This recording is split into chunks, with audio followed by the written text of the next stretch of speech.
По многочисленным просьбам мы с вами сейчас будем создавать канал в Телеграме. Закрытый канал.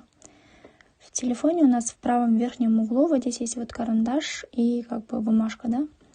Заходим сюда и пишем «Создать канал». Создаем канал. Выбираем тему, например, наставничество, да, или название вашего курса. Далее. Здесь у вас, смотрите, ссылка публичная или же частная. Выбирайте частная. Этой ссылкой вы можете поделиться с другими людьми. Например, вот я поделюсь, отправить сделаю. И она придет мне автоматически. Далее. Здесь вы можете добавить всех, кто вам нужен. То есть, ну, например, всех ваших наставляемых. Я вот, например, ее выбираю. Все, канал создан.